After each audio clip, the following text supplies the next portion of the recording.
Hey guys, and welcome to another Specky video. We're gonna have a look at a game called Alien Syndrome, published by Ace Software in 1988, and Ace Software was, I think, a label owned by The Edge. And looking at the ads for this game, we can see the kind of preview ad to the left, which is pretty much using the artwork from the arcade flyer. Pretty damn creepy. And the one to the right is the artwork used on the cover and in the release ad for the game. This artist did make some other artwork for Ace. I don't know the name of the artist though. If anyone knows, please let me know. And we also absolutely have to have a look at the cover art for the Spanish Drosoft release of the game. Check this out. Awesome stuff. Definitely my favorite Alien Syndrome cover art. And this has been done by Ciruelo Cabral, an Argentinian artist that did a lot of sci-fi work and I think a couple of game covers for at least Spanish releases back in the 80s. And looking at the other side of the Drosoft inlay, we get more awesome looking cover art. Not sure if it's the same artist though, but it looks pretty cool too. And this game is of course an arcade conversion of Sega's game with the same name, released in the arcades in 1987 and ported to a whole bunch of different systems. And this game was very much an Aliens wannabe. Got lots of funky and creepy looking aliens that want to eat your face. A lot of slimy stuff too. I never got to play this arcade game back in the day, but I remember seeing pictures in magazines and thinking, whoa, this looks so awesome. But I did get to play the SD conversion, which I was very excited about. And that version looks quite nice, looks quite close to the arcade game, but it's got plenty of issues, shall we say, and annoyances. Going to be interesting to compare the SD version to the Spectrum version. And according to Moby Games, the arcade version of Alien Syndrome was designed by one Hiroshi Aso. And he seems to have been involved in many different home conversions of various arcade games over the years, if the credits are correct over at Moby Games, which I'm not entirely sure they are. And the game's got music by Toru Nakabayashi, who also did the music for Golden Axe. And playing the arcade version today, to record it for this video, I have to say it was still quite fun. There's something satisfying blasting these slimy aliens still to this day. So let's dive into the Specky version and see how that compares, shall we?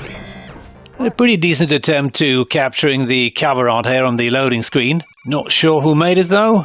And I still have construction workers in my house, so I'm trying to record this during their lunchtime.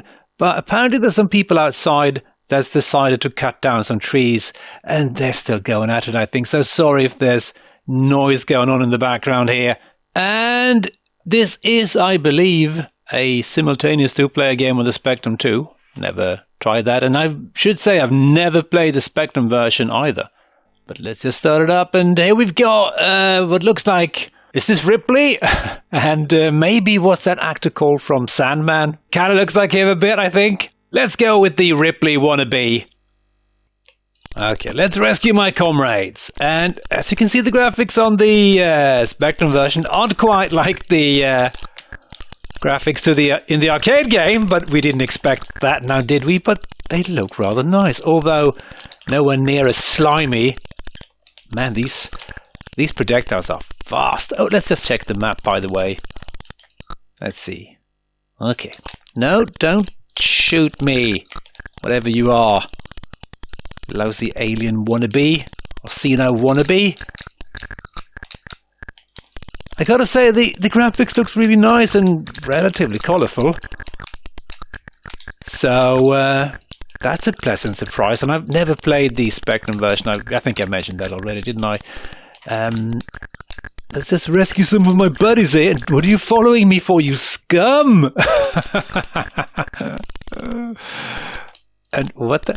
Why can't I go up to the wall? Ah, maybe it's because it's the far left wall on the map. That's a bit weird though. Oh, I got squished. Because I can go up to this wall, but not the left one. Oh man, the SD version had similar issues. I think it was the hit detection on. Oh, I survived there somehow. It was the diagonal surfaces that was annoying in the SD version. You would get you couldn't get near them, and you thought you could, and then you would die, and it was a pain in the ass. Let's grab the fire. No, that's not the flamethrower. It's something else. And the game moves quite decent. I mean, it's got 8 pixel step scrolling, I presume. But it's okay. And the monsters are not that fast compared to the SD version, especially where you had a pretty hard time getting out of the way of the monsters. And you kind of had the same problem as you do here, that the screen doesn't scroll until you are quite close to the edge of the screen, which is another little bit of an annoyance. But it works far better here because, as I said, the monsters aren't that fast. Let's go in here and see if we can liberate some more humans. And didn't I shoot there? Okay. Okay, game over. That was rather quick. Let's try this again. Let's play as Sandman this time.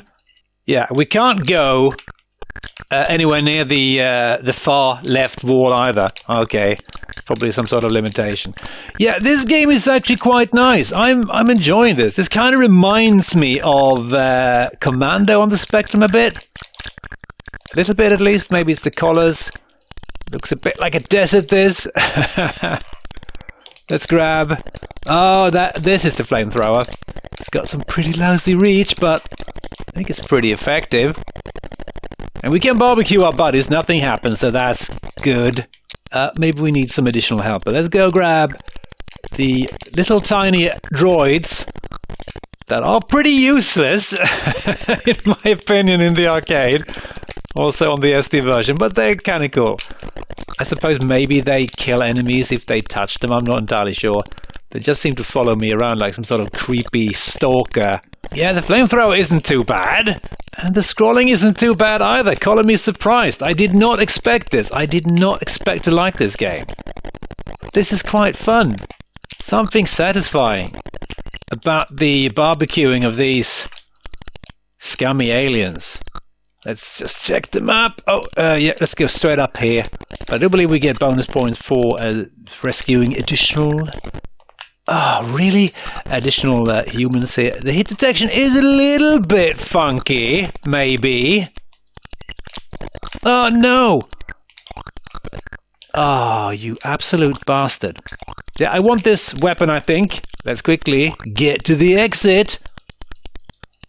I've got one more life, I think. Okay, we got the creepy brain alien here. This doesn't maybe quite work as in the arcade, but yeah, there's a respectable sprite size. Please don't. Really? I didn't kill the floaty little annoying... Oh, yeah. I'm not a huge fan of the joystick here. I keep hitting diagonals instead of straight up or straight down. But let's try this again. The one annoyance with the game, as with many other similar run and guns, is of course that you need to move in the direction you want to be firing. And that can be a little bit annoying, to be honest. Really? I'm pretty sure I fired at that annoying little git, but let's get the laser. I think that one is pretty decent. Otherwise, I got to say that the hit detection is pretty good. Although sometimes when you clearly hit these guys, nothing happens. Really? I blast that thing. Ah. Okay, I've got the laser and I'm not afraid to using it. Oh, these things. Oh, God, I hate how they corner you. It's pretty hard getting out of the way because you're moving so slow. Feels like you're moving slower here than you do in the actual game. Oh, come on. Yeah, there's still the same problem as on the SD version, but not as bad. You get surprised when you get close to the screen and there's like a worm just waiting for you to get murdered. Here we are. So we need to shoot the these little spermy looking things, and it's so slow lining up. Oh, come on, die! Yeah, this is pretty damn frustrating. Maybe I should go with bigger weapons, so to speak. I'm sure you can figure it out though, but yeah. I think standing to the... Okay, yeah, you're still very slow. No, don't murder me, please.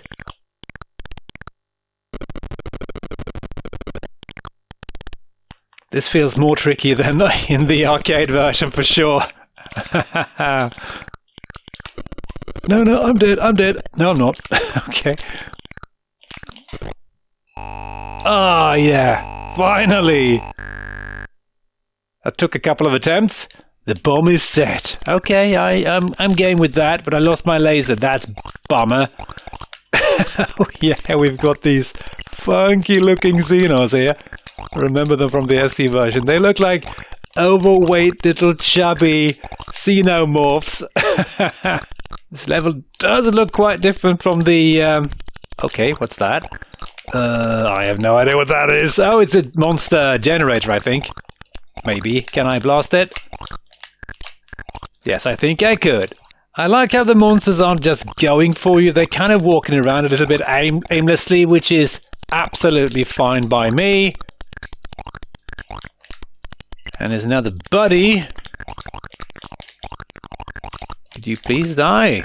Thank you. Oh no, we got the flamethrower. And here we have some tactical cruise missiles. That's always nice to have. Unfortunately, I'm not going to be allowed to use them. I can see myself having plenty of use for these missiles. I suppose I should try and get hold of a different weapon, because I don't like the flamethrower. I mean, it seems pretty powerful. Oh no. But it doesn't have much range. Could you please maybe decide to leave me be here? Thank you.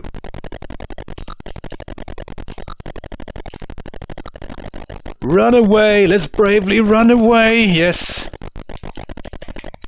Let's see if we can get something better. No! Oh, somehow that missed me. I'm not sure how that happened, but I'm not going to question it. I'm just going to accept it. And be happy about it. Now give me a better weapon or something. It's a bit of a slowdown here. Oh no. Yeah, come with me if you want to live. I'll help you out, don't worry. Everything is going to be fine. And give me the laser, please. Yes, that's wonderful. Go to the exit. I will. I think it's always on the top, right?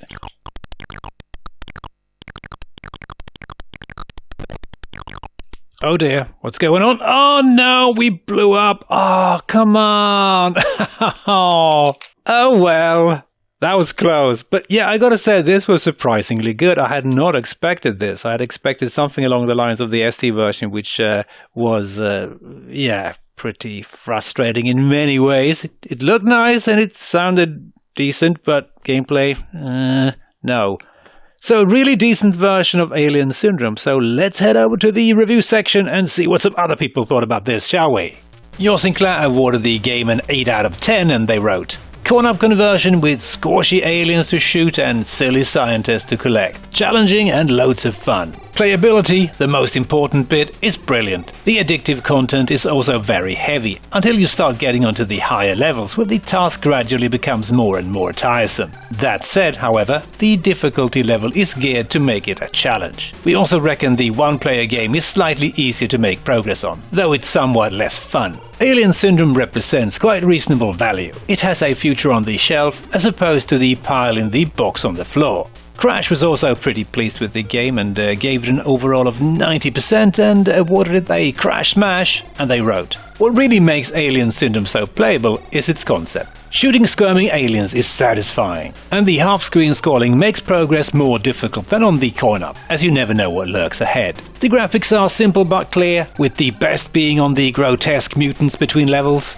The game gets really going once past the first level. The aliens all change and the gameplay gets faster. You'll need to be quick with your fire button to survive Alien Syndrome, but it's well worth the sore fingers. And I can do little but to agree, this is actually an excellent conversion of Alien Syndrome. I'm impressed. It was actually kind of fun to play even today, and I think I would have been into this back in the day. And with that, I'm just going to say thanks for watching, hope you enjoyed, and as always, hope to catch you next time. Cheers!